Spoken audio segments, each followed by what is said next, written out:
Oke, bismillahirrahmanirrahim. Assalamualaikum warahmatullahi wabarakatuh.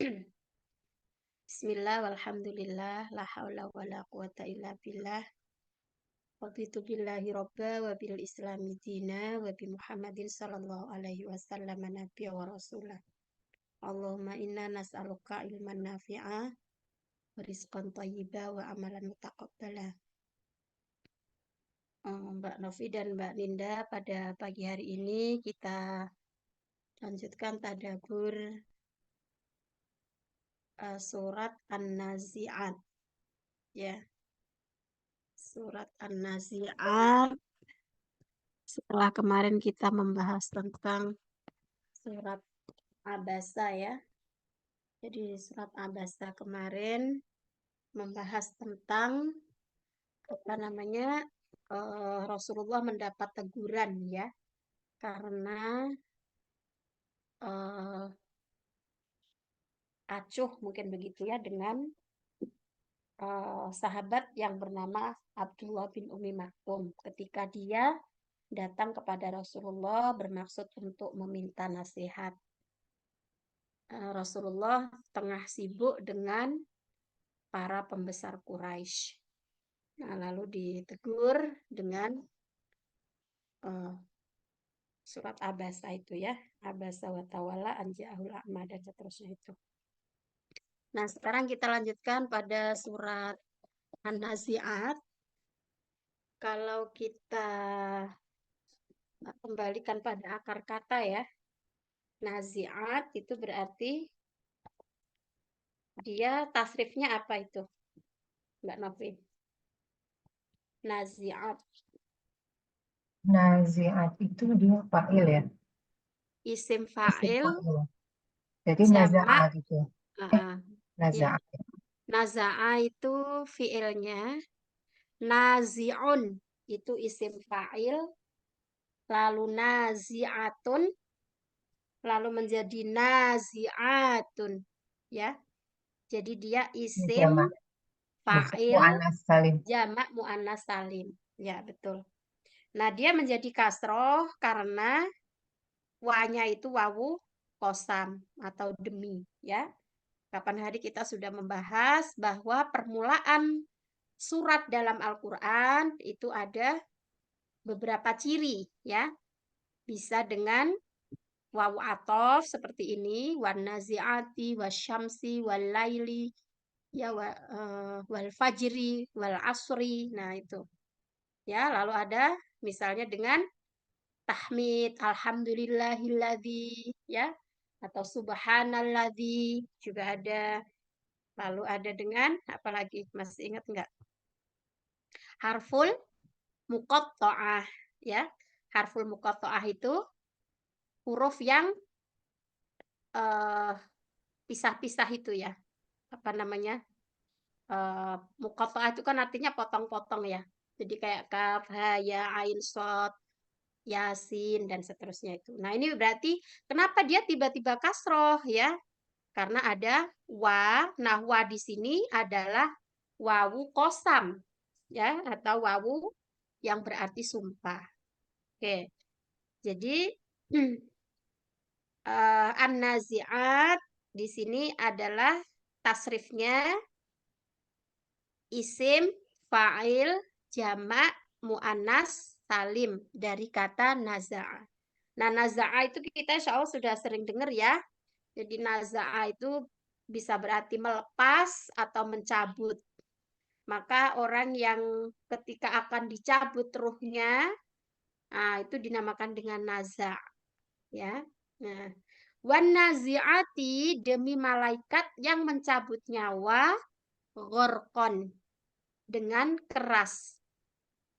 Ghoroko itu bisa berarti tenggelam, kan? Gitu, ya. Jadi agrokna itu loh. Kalau masih ingat nggak yang dulu kisah Nabi Nuh itu? Walaqad nadana Nuhum falan ya'mal mujibun itu kan. Nah, terus gimana berikutnya? Summa aghraqna ba'dul baqin. Nah, jadi gharaqa itu artinya tenggelam. Mungkin karena saking kerasnya ya nyabutnya itu. Mungkin kalau orang Jawa bilang tuh megap-megap. Itu. Nah, kemudian tapi ada juga malaikat itu yang mencabut nyawanya itu dengan lembut. Nasyato. Nasyato itu sih kalau asli artinya itu nasyat. Nasyat itu nggak salah artinya giat ya. Tapi di sini artinya tuh lembut. Jadi mencabutnya Oh itu ya, teacher. ya. Nasyid, nasyid pun Oh, giat ya, beda lagi. aktif It- gitu, teacher. kalau nasyid itu yang itu pakai shot sama dal bukan, Mbak? Bukan, nasyid pakai po. Jadi kalau yang dulu sih kalau di Irsyad itu misalnya ada murid yang aktif itu bilangnya Oh. nasyid. Oh, oh maksudnya yang nasyid nasyid artinya giat. Giat. Saya pikir tadi yang nasid-nasid nyanyi itu. Kalau yang nasid nyanyi itu kayaknya pakai shot sama dal ya, naswid gitu. Kalau nggak salah. Oh gitu. Ah, ah, Tapi ah, ah. kenapa dipakai SY ya kadang-kadang ya? Ya itu apa namanya? Kalau sudah menjadi bahasa Indonesia, oh, atau non shindal ya. Coba saya Oh, nanti antara non shindal atau non sotdal. Non itu kan shindal barangkali. Nasyada. Nasidaria. Nasidaria itu Nasi teacher. daria itu ya, ya, ya itu jadi nasyid. Jadi bedanya nasyid dengan nasyil kok ya. Nah, kalau pakai po ini ya itu artinya sungguh-sungguh atau giat. Nah, lalu wasabihati sabaha demi malaikat yang turun dari langit dengan cepat. Nah, sabaha itu kalau sabaha itu asli artinya kan berenang ya. Tapi sabaha itu bisa kalau pakai tasdid itu artinya juga bertasbih itu sabbahalillahi itu. Nah, biasanya kalau di bukunya Pak Quraisy itu biasanya kalau di apa eh digali akar kata gitu biasanya ketemu gitu. Apa ya eh titik temu atau relevansi korelasi antara sabaha yang artinya renang Oh, sama sabbaha yang berarti berenang. bukan sabbaha yang berarti mensucikan, memahasucikan itu loh. Oh iya, Kan? iya. Heeh. Sabah Lagzi sama Fisamawati itu ya? Sabah Heeh. ya. Ya. Kan Hmm. di juz 28 itu kan yusabihu sabaha kan banyak banget kan? Iya. Kalau di juz 15 ada subhanalladzi. Itu kan artinya bukan berenang, tetapi Hmm. memahasucikan Allah. Hmm. Nah, itu Kalau biasanya Pak Quraisy hmm. itu bisa di otak-atik. Ya bukan otak-atik sebetulnya ya, tapi karena beliau memang sebelum menjelaskan tafsir itu pasti menjelaskan akar kata bahasa dulu kan. Nah, gitu. Jadi Kayaknya itu pernah baca nih teacher, coba baca nanti jadi kalau ketemu. yang pernah Kalau baca enggak salah katanya tuh ya. Sabah, Sabah itu berenang katanya Heeh. karena gini teacher, karena jadi posisi di langit itu kan luas banget gitu ya. Jadi Mm-mm. Mm-mm. kalau seseorang berada di langit itu kayak berenang-renang gitu, seperti di lautan gitu, karena ruang angkasa itu sangat luas gitu. Jadi itu Sabaha itu ibaratnya malaikat tuh turun di ruang angkasanya tuh kayak ibarat kayak berenang-renang di laut.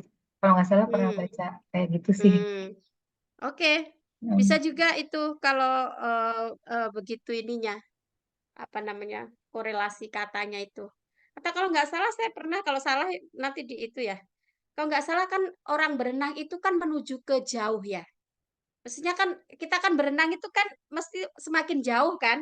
Apalagi kalau misalnya di laut lepas gitu kan pasti akan menuju tempat yang jauh. Nah itu tuh karena saking sucinya Allah itu sehingga tidak terjangkau oleh kita gitu. Atau seperti itu kayaknya nanti coba deh kita cek lagi. Tapi biasanya itu memang kalau ada akar kata yang sama, meskipun mungkin secara sepintas kita belum menemukan ya, ini apa gitu. Tapi nanti akan ada kaitannya gitu. Nah, bisa juga yang tadi disampaikan Mbak Novi itu ya. Jadi karena luasnya angkasa seperti berenang. Kalau saya yang pernah baca kalau nggak salah itu orang berenang itu menuju ke arah yang lebih jauh. Nah, bukan berarti Allah itu jauh ya, tapi sulit terjangkau karena saking maha maha segalanya Allah gitu loh. Nah, gitu. Nah, coba nanti kita cek lagi bagaimana redaksinya itu. Oke, jadi itu ya. Nah, di sini diartikan wasabihati dan malaikat itu tadi sabahan, turun dari langit dengan cepat. Apa karena orang berenang itu cepat apa gimana ya? Nah, lalu fasabiqati. Kalau sabaqah itu artinya memang mendahului ya. Maka ada istilahnya musabaqah, perlombaan kan. Kompetisi itu kan mesti kan dulu-duluan gitu. Nah, atau fastabiqul khairat ya, mendahului dalam kebaikan. Nah, ini ada malaikat yang mendahului dengan kencang. Fal mudabbirati amro, dan malaikat yang mengatur urusan dunia.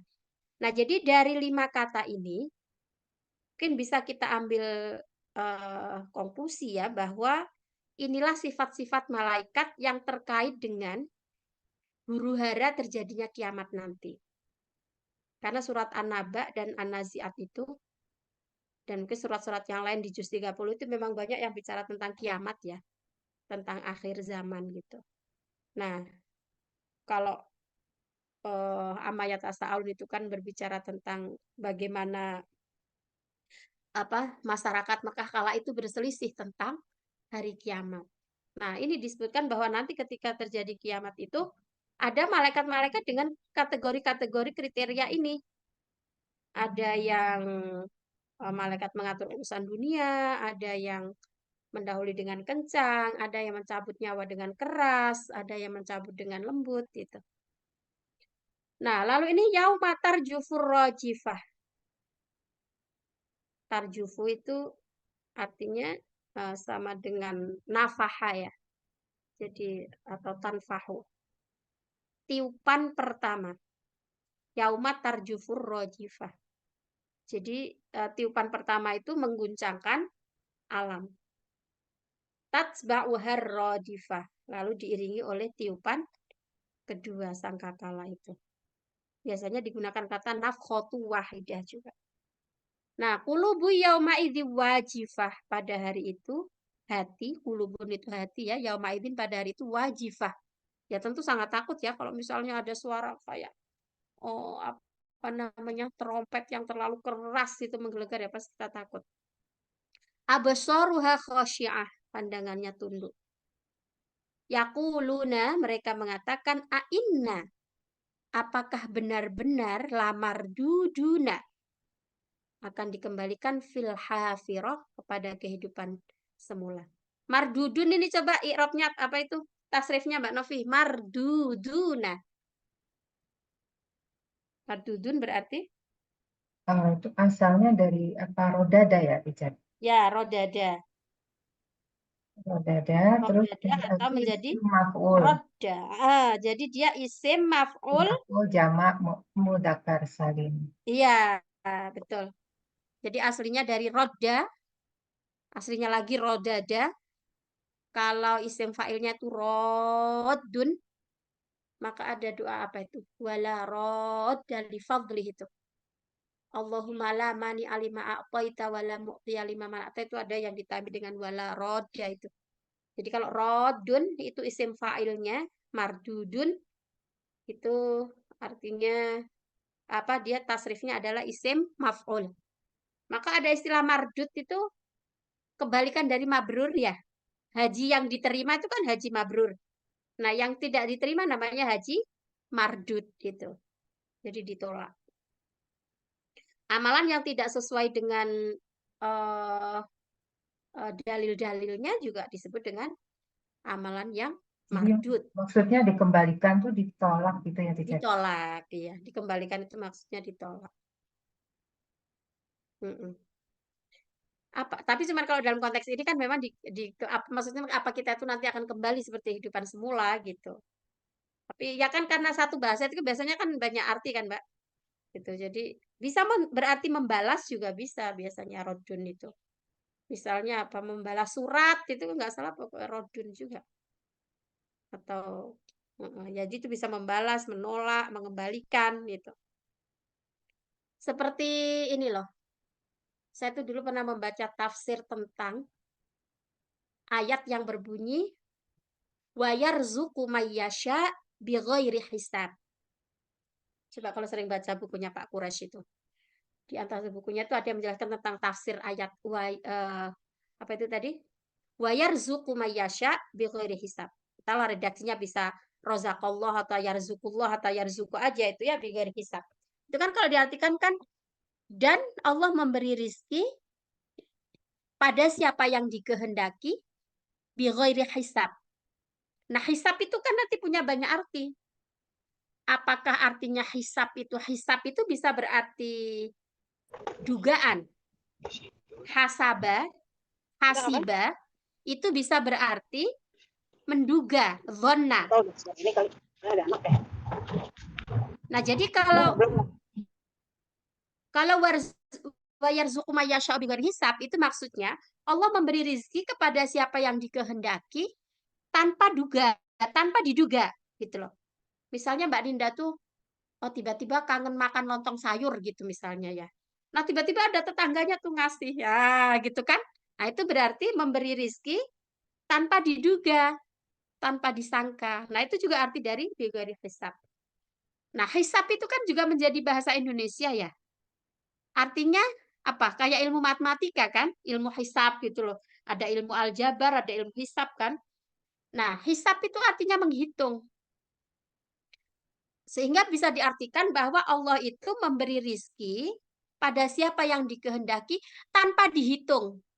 Tanpa dihitung itu saking banyaknya nggak bisa dihitung gitu. Nah, beda kan? Yang satu tanpa diduga, yang satu tanpa dihitung, tanpa bisa dihitung gitu. Nah, itu sama-sama bisa dibenarkan artinya. Maka itulah perlunya belajar tafsir. Karena kalau kita cuma baca Quran doang, nggak ngerti ilmu tafsir juga hanya terjebak pada kata gitu. Sementara kata dalam Quran itu bisa, dan itu dua-duanya dibenarkan. Atau masih ada pengertian lain lagi gitu. Jadi itu tadi bighairi hisab itu bisa tanpa diduga, tanpa bisa dihitung, atau apalagi gitu. Nah, gitu ya. Nah, seperti kata ini tadi mardudun itu, rodda. Ya. Oke, berikutnya aidza kunna idzaman nakhirah. Ketika dan jika gitu ya. Kunna itu dari kana, kunna kami gitu. Idzaman maksudnya nanti itu benar-benar kami itu akan menjadi idzam. Idzam itu artinya tulang belulang. Nakhirah yang hancur. Qalu mereka berkata tilka idzan karratun khasirah. Itu adalah suatu pengembalian yang merugikan. Fa innama hiya zajratu wahidah, maka pengembalian itu hanyalah dengan sekali tiupan saja.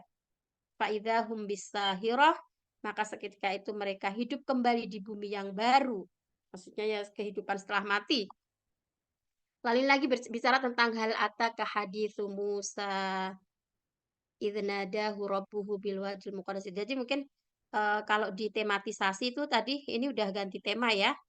Hal ataka haditsu Musa ini cerita tentang Nabi Musa. Ke bawah terus Mbak. Berikutnya idza bila fir'auna innahu tagha. Ya, Musa itu pergi kepada Firaun ya, dia melampaui batas. Dan seterusnya ke bawah. Nah, nanti karena kita tidak tadabbur ayat per ayat ya, jadi mungkin langsung ke. Nah, jadi ini si siapa Firaun itu fakadzaba wa aso dan seterusnya. Dia mengatakan faqala ana rabbukumul a'la, aku Tuhanmu yang paling tinggi. Nah, sampai ayat 26 ini. Nah, temanya sampai situ. Nah, lalu ayat 27 ini nanti bicara tentang alam. Ya, maka kan sering dikatakan yang terhampar itu adalah ayat kauniyah. Nah, yang ada dalam Quran itulah ayat qauliyah. Nah, ini kita juga diajak untuk merenung. A'antum asyaddu khalqan? Apakah penciptaan? Apakah kalian asyaddu khalqan yang lebih sulit ciptaannya? Amis sama ataukah langit? Banaha. Allah membangunnya. Ya kan istilahnya tuh ya manusia sih kecil, orang langit segitu besar aja Allah bisa menciptakan kan gitu. Rafa'a, jadi langit itu ditinggikan ya, samkaha, bangunannya fastawaha lalu disempurnakan. Wa aghtasya lailaha wa akhraja duhaha. Malamnya itu aghtash, jadi digelapkan gitu. Wa akhraja dan dikeluarkanlah cahayanya terang benderang di waktu siang. Wal arda ba'da dzalika dahaha. Lalu setelah itu bumi dihamparkan. Akhraja minha, keluar darinya, ma'aha, airnya, wa mar'aha, dan tumbuh-tumbuhan. Wal jibala arsaha, gunung-gunung dipancangkan dengan teguh. Mata'allakum wali an'amikum, kesenanganmu dan untuk hewan-hewan ternakmu. Jadi kemarin ketika di surat Abasa itu kan kita juga diajak merenung ya. Gimana itu yang wa faqi'atan wa abba mata'allakum juga kan. Jadi mata'allakum itu kan penegasan gitu bahwa Allah menciptakan ini. Yang kemarin itu diciptakanlah apa namanya buah-buahan, itu kenikmatan buat kalian gitu. Nah, yang ini tadi juga begitu. Jadi langit gitu kan, terus malamnya gelap, siangnya terang, dan lain sebagainya itu tadi. Nah, ini untuk kesenanganmu dan untuk hewan ternakmu. Lalu ini bicara lagi soal kiamat. Fa'idza ja'atit tammatul kubra. Ya, ketika datang kiamat besar gitu. Yauma yatadzakkarul insanu ma sa'a. Lalu manusia itu jadi ingat apa yang telah dilakukan di dunia dulu. Wa burrizatil jahimu liman yara. Neraka diperlihatkan dengan jelas kepada siapa? Yaro, yang melihat. Nah, ini fa'amma man tagha, maka adapun orang yang melampaui batas, wa atharul hayatad dunya, lebih mengutamakan kehidupan dunia, fa innal jahima hiyal ma'wa, maka neraka jahimlah tempat tinggalnya. Nah, kebalikannya, adapun orang-orang yang takut, wa amma man khafa maqama rabbih, pada kebesaran Tuhannya, wa nahan nafsa. Ya, naha di sini bisa berarti menahan juga kan, menahan nafsu anil hawa, dari hawa nafsunya, fa innal jannata, maka sesungguhnya surga, hiyal ma'wa, tempat tinggalnya. Yas'alunaka, mereka bertanya kepadamu wahai Muhammad, anis saati, tentang hari kiamat, ayyana mursaha, kapan terjadinya, fima anta min dzikroha. Ya, jadi fima anta tuh ngapain kamu menyebutkan waktunya gitu. Ila rabbika muntahaha, kepada Tuhan mulai dikembalikan tentang waktu itu tadi, karena hanya Allah yang tahu ya. Innama anta mundhiru may yakhshaha, sesungguhnya kamu itu hanya pemberi peringatan, man yakhshaha, yang takut kepada peringatan bagi siapa yang takut kepada hari kiamat. Ka'annahum, pada hari itu mereka, yauma, ka'annahum, seakan-akan mereka, yauma, pada hari itu, pada hari kiamat itu ya, ya raunaha, mereka melihat. Lam yalbasu, labisa itu kan menetap atau tinggal ya. Seakan-akan mereka itu tidak pernah tinggal illa asyiyatan, sebentar tinggal di dunia itu, illa asyiyatan au duhaha, pada waktu asyiyah itu sore, duhaha itu pagi. Ya, jadi pada hari ketika mereka melihat kiamat itu, ya karena suaranya yang menggelegar tadi itu. Nah, mereka merasa seakan hanya yalbathu, hanya tinggal sebentar ya di dunia, illa asyiyatan, pada waktu sore, au duhaha, atau pada pagi hari. Nah, kalau misalnya kita bisa mentadaburi ayat per ayat mungkin akan lebih ini ya, jelas, tapi memang butuh waktu yang panjang ya. Karena itu mungkin sih ini kita habiskan dulu kitab ini, kan berarti paling enggak 114 kali pertemuan ya untuk menghabiskan 114 surat. Baru nanti misalnya kita ingin lanjut kelasnya ini, tadaburnya kata per kata gitu, ayat per ayat. Karena sebetulnya masing-masing ayat itu kalau mau kita kaji lebih detail lagi, makin banyak lagi pengetahuan yang Teacher, terkandung. yalbasu itu bukan dari kata libas ya? Bukan pakaian ya? Bukan? Oh, pakai sin Mbak Nin kalau yang pakaian. Oh, oke, oke. Kalau yang pakaian pakai sin, kalau pakai fa itu artinya menetap. Oh, yalbasu. Oh, oke, oke. Ya, Yalbasu. jadi seperti itu. Mbak Ninda masih ingat nggak cerita Nabi Yunus? Lala bisa fi batnihi ila yaumi yub'atsun. Kalau Mhm. masih ingat ayat itu. ya. Jadi Nabi Yunus itu menetap di perut ikan sampai hari Oh, di situ kebangkitan. menetap ya. Oh, Ya. pakai Jadi sa ya, kalau pakai pakai sa. sa artinya menetap, kalau pakai sin betul artinya Pakaiannya. memakai pakaian. Jadi libasun pakaian, labisa itu bisa berarti memakai atau bisa berarti mencampur adukkan. Oh, oke. Wala talbisul haqqo bil batil. Ya kan? Oh, Jangan mencampur adukkan kebaikan dengan yang hak dengan yang batin. batil. Nah, Oke, itu oke. pakai sin. Nah, itu lagi-lagi nanti kita perlu cari tuh apa ya ketemunya kata pakaian sama mencampur aduk gitu. Ya, ya. Heeh. Kesamanya teacher, haiwan itu hewan ya? Hayawan itu hewan. Tapi di Ya. Yasin kan disebutnya hewan itu kayaknya apa? Kebaikan ya? Oh, gimana? Itu sama nggak sih? Gimana punya Eh, ayatnya ya? Tadi aku soalnya baru baca. Oke, boleh Baca, di pas itu, Mbak. baca, Ya. Nah, pas baca, jadi pas ini. ya. Ayat yang ke berapa sih? 70 ya, yang ini. Liyunziro man kana hayyaw wa yahiqqal qawlu 'alal kafirin. Itu. Jadi di situ hayan artinya Hay wa hidup. hayy em, Hayawa itu seorang yang hidup ya. Oke. Dari haya bukan Itu beda ya, berarti itu wanya beda ya. beda, Mbak. Jadi Itu gini. dari haya ya berarti. Jadi dia hayan, wah, gitu. Oh, dia Beda haya kata. itu hayat ya, hidup ya. Ya. Oh, oke. Ya. Oke. Jadi Berarti aku wanya salah. itu, wah itu nggak keikut yang haya, dia udah beda Oke. kata. Wah, itu berarti kata sambung ya. Ya, Oke. kata sambung, betul. Iya, Nah, cuman memang pertanyaan-pertanyaan itu harus muncul ya ketika kita baca Quran. iya. Supaya disitulah kita bisa menemukan tadaburnya. Jadi kata Ali bin Abi Thalib itu kan, Al-Quran itu kan ibarat genderang yang harus ditabuh gitu. Kalau kita diemin dia nggak bersuara gitu. Jadi kayak apa ya, gendang atau apa ya, itu kalau Iya, ditabuh kan dia akan berbunyi. iya. Nah, jadi ketika kita membaca, itu memang kalau bisa ya, sambil kita tadaburi itu maknanya ya, otak kita bekerja, bertanya, ada curious di situ. Terus kemudian dari curious itulah mungkin kita akan mencari dan disitulah nanti akan meresap ke hati kita gitu. Semestinya itu yang diinginkan oleh Quran. Cuman kadang orang itu kan mengejarnya pada target kuantitas. Iya. Harus hatam segini gitu ya. Ya lagi-lagi kan sering saya katakan bukan tidak bagus, bagus gitu.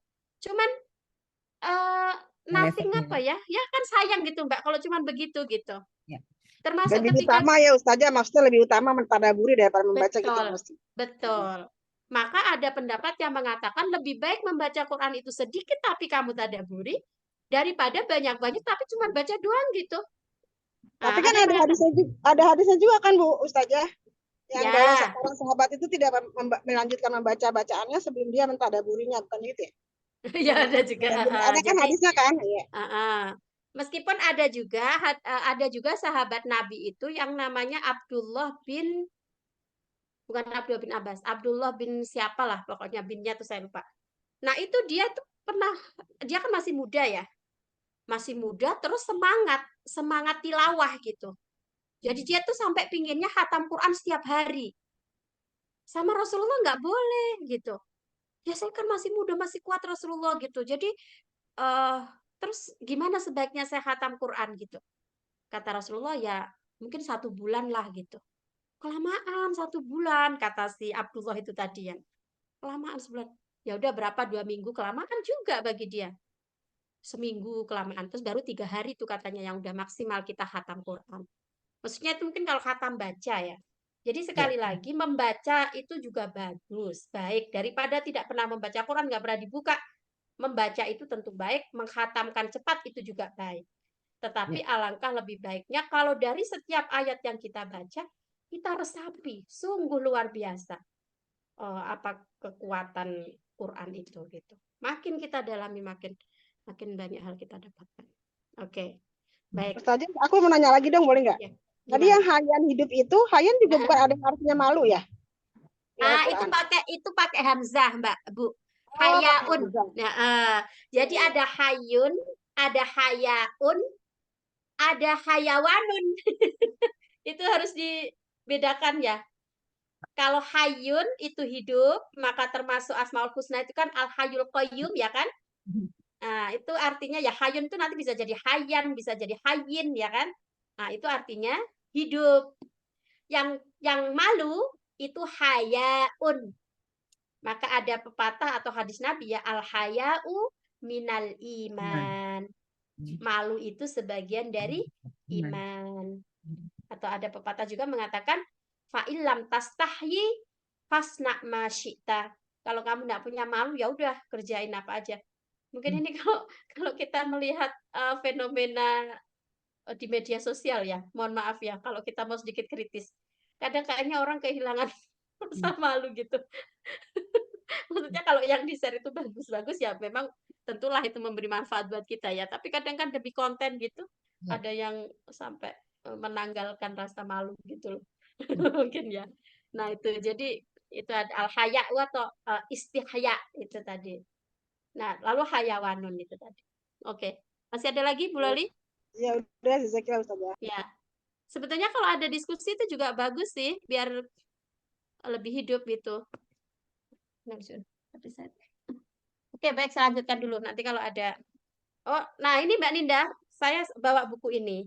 Buku ini yang menjelaskan tentang, kita pernah bahas kok ini. Jadi satu kata itu punya banyak makna, Mbak. Mungkin karena Mbak Ninda ini latar belakangnya bahasa ya. Jadi menurut saya Mbak Ninda akan senang dengan kajian-kajian seperti ini. Jadi misalnya kata sholat. Sholat itu kan artinya sholat ya, Mbak. Ya. Nah, makanya misalnya ada yang bagi yang dia sholat dengan niatnya dilafatkan, itu kan bunyi usolli fardhu subhi gitu kan, usolli fardhu duhri dan seterusnya itu. Itu artinya sholat gerakan ini gitu. Tapi ada ayat yang mengatakan innallaha wa malaikatahu yusholluna 'alan nabi. Nah, gitu apa masa kita mau artikan sesungguhnya Allah dan malaikat sholat kepada Nabi, gitu kan? Bersalawat ya kita ya. Nah, itu jadi bersolawat. Dan solawatnya Allah, solawatnya Nabi, solawatnya malaikat, solawatnya Nabi. Solawatnya Allah, solawatnya malaikat, dan solawatnya manusia juga beda-beda. Gitu. Itu nanti akan ada penjelasan. Maka memang sebelum kita memahami tafsir, salah satu perangkat ilmu yang harus dipahami itu yang namanya al-wujuh wan nadhair ini. Jadi satu kata punya banyak arti. Itu sama Gitu. seperti itu kan ya, teacher Itu Albab. belum selesai kemarin ya Ustazah, kayaknya bukunya kita baca itu, belajar itu ya. Iya, pernah dulu hari Jumat sore. Tapi belum selesai ya. Belum, ya tebel banget itu, Bu. Iya.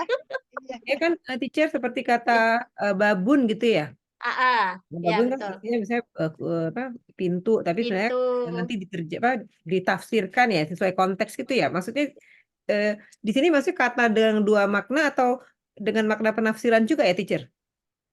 Oh, yang babun artinya Kan pintu pintu ya, ya, Mbak. tapi Bisa tapi berarti bab per bab gitu. atau juga kan apa mereka yang apa sih berpikir gitu ya? Oh, maaf. Nah, itu pertanyaan yang bagus. Nah, Itu itu maksudnya pertanyaan yang bagus berarti bentuknya yang harus dijelaskan. Jadi gini, Mbak Nin. Itu albab dengan bab. Jadi ada alnya kalau yang artinya orang yang berpikir itu. Maka alnya jangan dihilangkan. Alnya yang ke albab, ulul albab itu, alnya bukan definitif. Oh, Jadi alnya itu bagian dari kata itu. kata itu ya. Oke. Nah, maka kalau kita menyebutnya ulul albab, bukan ulul bab. Oke. Nah, jadi kata albab karena dia itu akar katanya itu lubun, Mbak. Lubun. Oh, oke. Lubun itu artinya esensi. Mm. Sehingga albab itu ya orang yang Berpikir, esensial, kira-kira begitu. Orang yang pakar, orang yang itu. Ya, tapi itu pertanyaan yang bagus. Jadi kalau babun, jadi babun dan albabun gitu. Oke. Maka kalau orangnya paham, dia akan bertanya, loh, kenapa kok ada al kok bisa bunyinya bun? Albabun. Karena alnya itu bukan al definitif, bukan al yang makrifah. Memang al itu bagian dari kata itu. Berarti Mungkin memang ya. dua arti yang berbeda kan ya, teacher ya? Berbeda. Karena dia alnya nggak boleh dihilangin kalau yang untuk ulul albab. Tapi kalau yang bab artinya pintu, Ya. alnya bisa ada atau tidak ada menyesuaikan dengan Ya, ya. menyesuaikan dengan Misalnya, konteks. Ya, oke. ya maaf jadi kalau ulul albab kata dasarnya apa? Ulu sama albab. Albab. Oh, Ulu sama lababa gitu. Gimana? lababa boleh. Lababa ya. Oh iya. Lababa, lababa memang lamnya itu lam aslinya kata gitu. Iya, bukan al-makrifah kan ya. Iya, iya bukan al-makrifah gitu. Iya. Makanya kalau ada nulis ulul albab terus alnya dikasih strip, salah. Oh, oke, oke, ya, ya, Ya ya, ya. kan? Karena al yang pakai strip itu karena alnya itu al yang memang al yang untuk isim makrifah itu loh.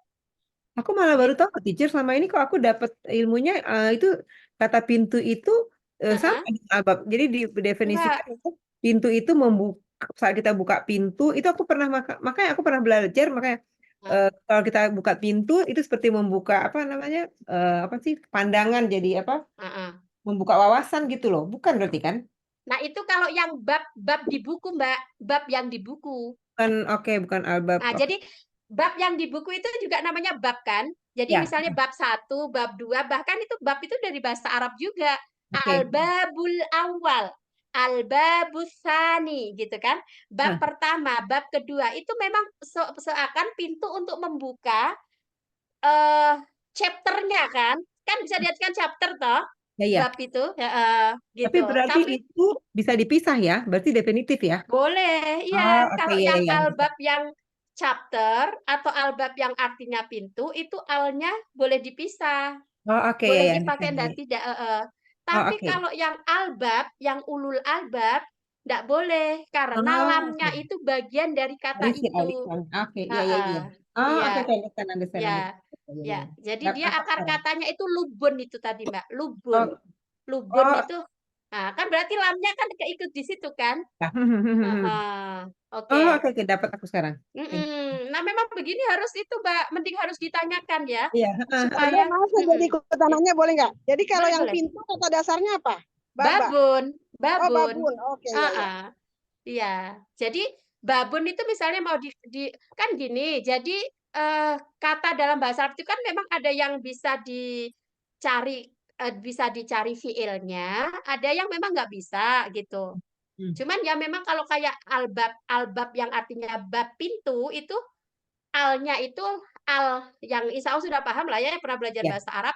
iya, Alnya itu al definitif untuk menunjukkan dia ya benar. makrifah Ya, sehingga bunyinya bisa babun atau al-babu kan ya, gitu. ya. Nah, tapi kalau yang albab ulul albab itu pertama kita mengucapkan al tetap dengan bun. Al-babun. Kalau kita kasih al lagi jadi dua alnya.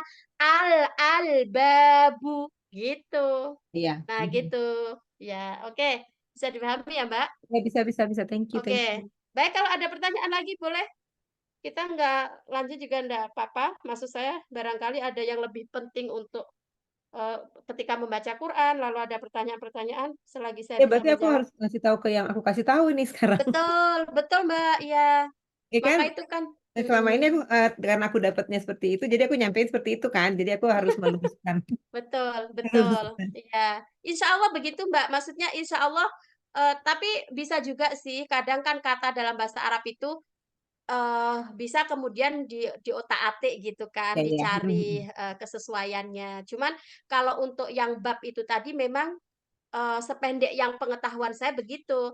Ya, ya, Jadi ya, ya. memang ada babun yang artinya pintu, ada babun yang artinya chapter, ada al-babun yang artinya cendekia, orang-orang pandai kan. Ya, ya, ya. Meskipun ya memang ketemu sih, maksudnya oh orang pandai itu kan tempat kita membuka cakrawala misalnya Iya. ya. So, gitu bisa juga gitu. Tetapi kalau kita ini akar katanya beda.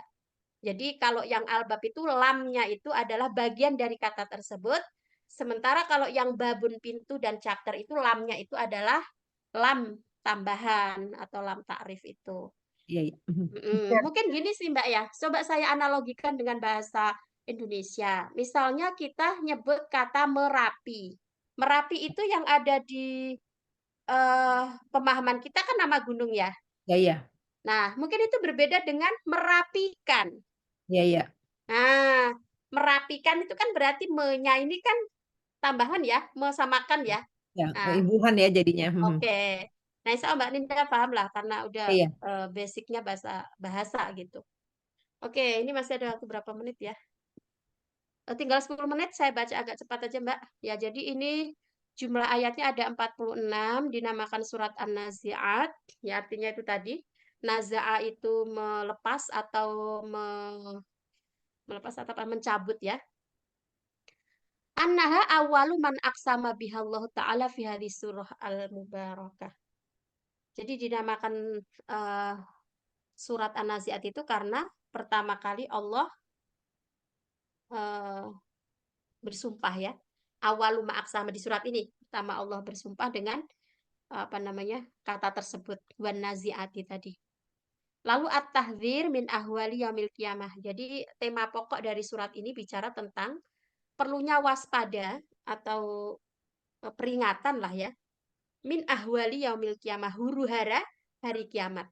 Saya sudah sering katakan bedakan ahwal dengan ahwal. Kalau ahwal itu huru-hara, kalau ahwal itu keadaan, ya.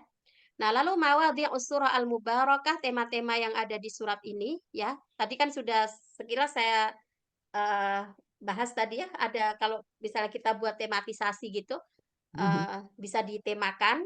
Jadi yang kelompok pertama ayat berapa sampai berapa itu 1 sampai 14. Nah, itu bicara tentang ardu ba'di masyahidi yaumil qiyamah. Jadi pemaparan sebagian dari pemandangan di hari kiamat gitu atau peristiwa di hari kiamat. Itu tadi dari nazi'ati gorkona syitoti nastos sabihati sabfa sabikoti sabko yauma tarjufur rojifai. Tadi kan bicara tentang hari kiamat. Nah, kemudian yang kedua di ayat 15 sampai 26 itu aradu namudhaj litughyani wa ta'ala anil haq. Jadi kesombongan yang melampaui batas. Itu kan idhab ila fir'auna innahu tagha. Di pewayangan itu ada yang namanya togok.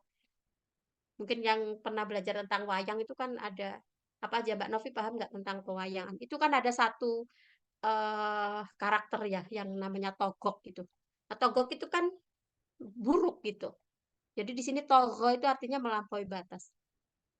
Maka kemudian ada istilah tohut. Tapi ini terlampau itu ya. Kadang ada yang bilang tohut itu tapi terus anti negara kayak gitu. Nah, jadi namun dzat tughyan wa ta'ali anil haq. Ini cerita tentang Firaun yang melampaui batas. Lalu yang ketiga, laftun nazar ilal ayatil kauniyah. Nah, tadi aantum asyaddu khalqan amis sama. Apakah kalian yang lebih sulit diciptakan daripada langit yang Allah bangun itu?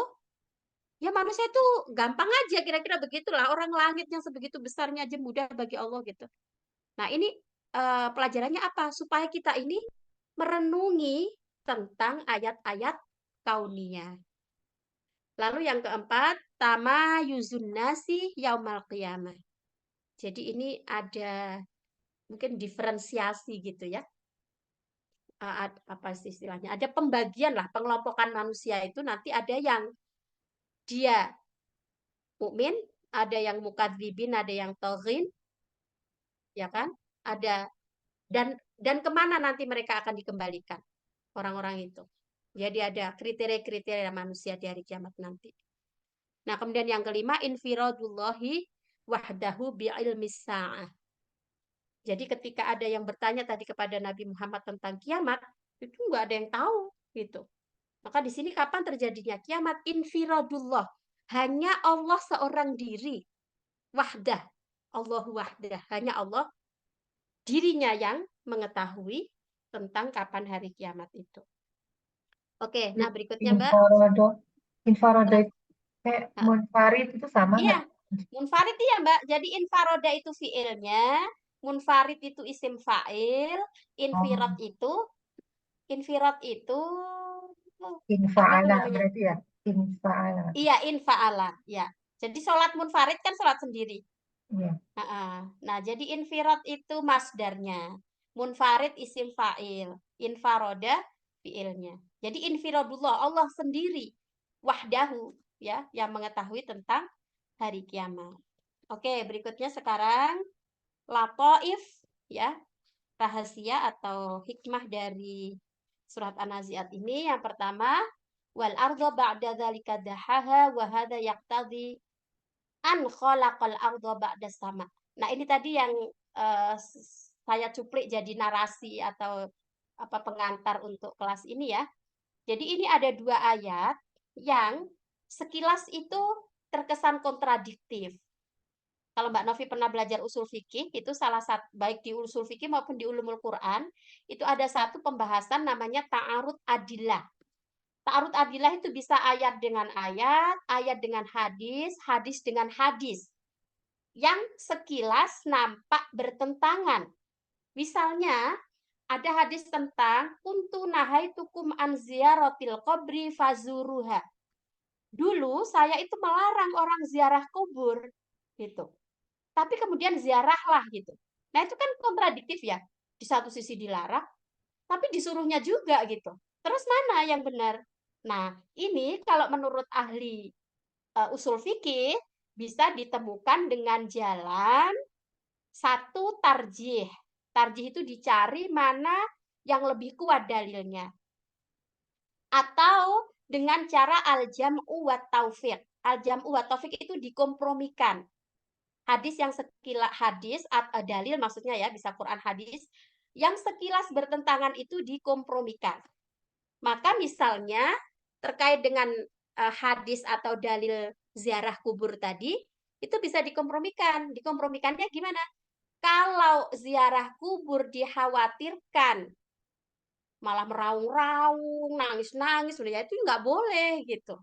Tapi kalau untuk menambah keimanan, menambah kita, nah itu boleh gitu.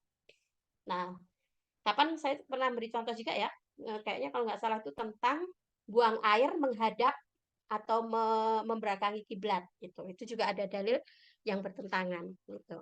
Nah, ini juga begitu. Jadi di surat